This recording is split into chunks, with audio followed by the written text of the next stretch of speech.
Assalamualaikum warahmatullahi wabarakatuh.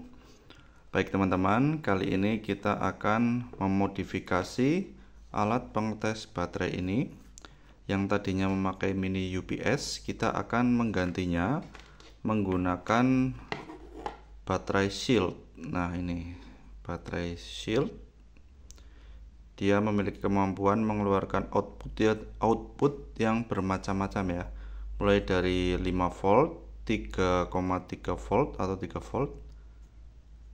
Nah, ini ada dua output ya. Ini apa sih? Ya, ini adalah sebuah alat yang digunakan untuk mentenagai project-project IoT atau Internet of Things. Ini saya memiliki yang masih dibungkus ya. Ini kalau membeli nanti bungkusnya seperti ini.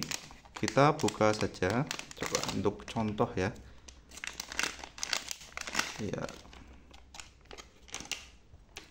ini contohnya seperti ini. Ini namanya 18650 battery shield versi 3 V3. Be careful, plus dan minus ya.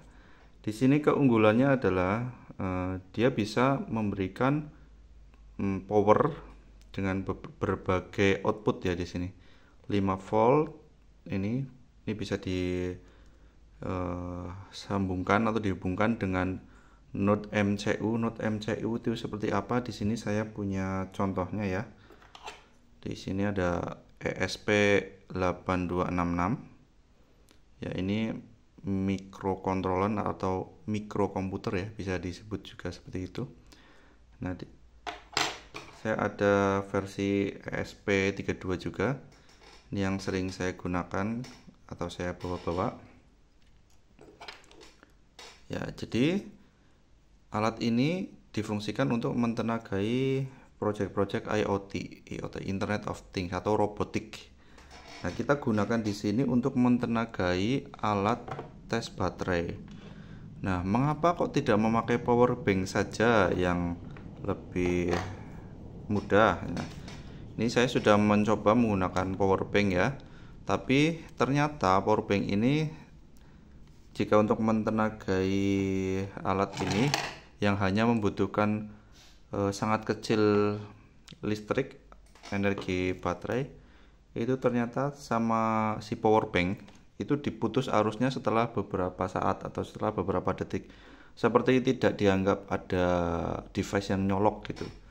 Jadi otomatis mati setelah beberapa saat. Oleh karena itu kita memerlukan sebuah power bank ya, ibaratnya itu yang bisa mentenagai berapapun output atau dengan minimal output yang sangat kecil ya. Salah satunya dengan mini UPS, dan sekarang kita akan mengupgrade-nya menggunakan battery shield ya. Ini baterai yang saya gunakan itu bukan baterai yang high drain ya, karena tidak memerlukan energi yang banyak ya. Sambil kita potong,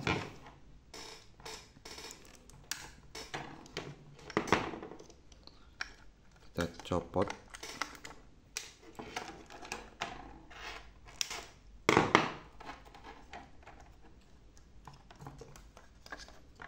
Iya ya, ini kita simpan.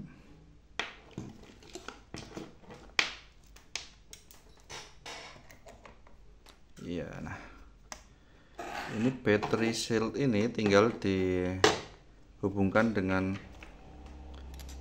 kabel seperti kabel power bank zaman dulu ya, karena ini masih menggunakan micro USB. Nah, kita colokkan, nah dia langsung menyala teman-teman ya.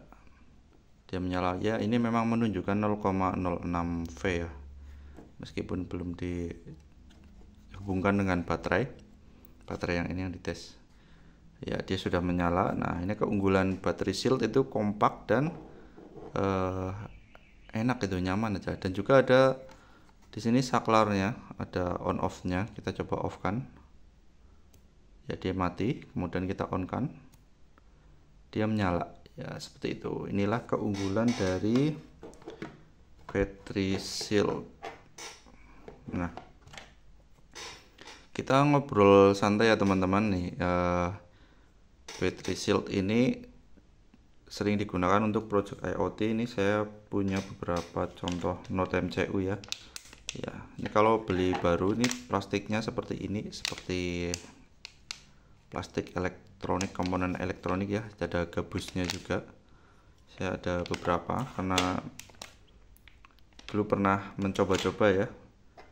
Nah, ini salah satu contoh project kecil-kecilan dari microcontroller. Saya menggunakan yang versi Wemos D1 Mini. Wemos D1 Mini itu kalau barunya seperti ini bungkusnya. Nah, ini tetap otaknya ESP8266 ya. Mirip seperti ini, tapi dalam kemasan yang kecil, kompak.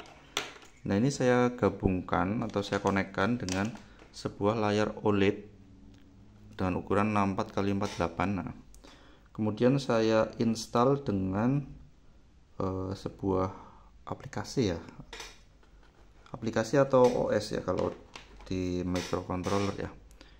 Ya, ini seperti ini. Ini saya reset dulu supaya di boot ulang. Nah, ini adalah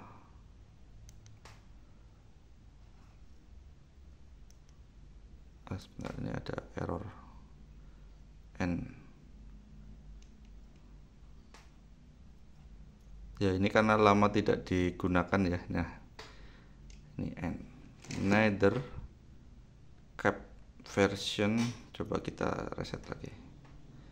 Version 2.2 ya. Ini saya install dengan NetherCap versi 2.2. Nah, ini aplikasi yang bisa mendeteksi WiFi ya. Jadi kita ngontrolnya lewat HP. HP kita konekkan dengan WiFi ini, WiFi D1 Mini ini. Kemudian nanti ada muncul interface, kita bisa men-setting. Ini bisa menangkap beberapa sinyal WiFi yang ada di sini. Nah, seperti itu. Ya, mungkin kalau penasaran teman-teman bisa searching ya, itu NetherCap untuk apa.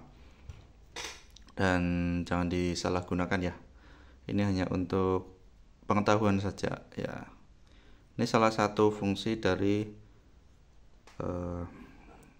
microcontroller. Nah, battery shield ini biasanya dikonekkan atau untuk mentenagai IoT seperti ini. Juga bisa digunakan untuk robotik ya, yang suka robot, membuat robotik ya, robot pemadam kebakaran misalkan seperti itu ya. Teman-teman jika penasaran boleh mencoba-coba ya. Ya, ini mungkin akan saya pasang di sini seperti ini supaya netral ya, supaya baterainya tidak terlalu kelihatan. Nanti dikira saya memakai baterai ini bahwa terus mengira ini baterai yang terbaik gitu, tapi tidak begitu ya. Saya gunakan baterai yang sesuai dengan peruntukannya, karena ini tidak menggunakan tidak memerlukan daya yang besar ya. Saya gunakan baterai yang biasa-biasa saja, tidak terlalu tinggi speknya. Nah, seperti ini ya. Oke teman-teman, sampai jumpa di video berikutnya. Nanti kita akan mengulas tentang baterai ini ya, X-Star A2 yang langsung bisa dicas, dan juga sebuah power bank dari Gojodok ya. Ada yang meminta ya, subscriber yang meminta untuk mengetes baterai dari powerbank Gojodok ini real atau tidak. Nah, ini sudah datang, masih segel, belum saya buka ya. Ini nanti di video selanjutnya saja ya. Terima kasih, semoga bermanfaat. Tidak usah sungkan untuk komentar ya. Nanti kalau ada kesalahan ya mohon dikoreksi. Terima kasih. Wassalamualaikum warahmatullahi wabarakatuh.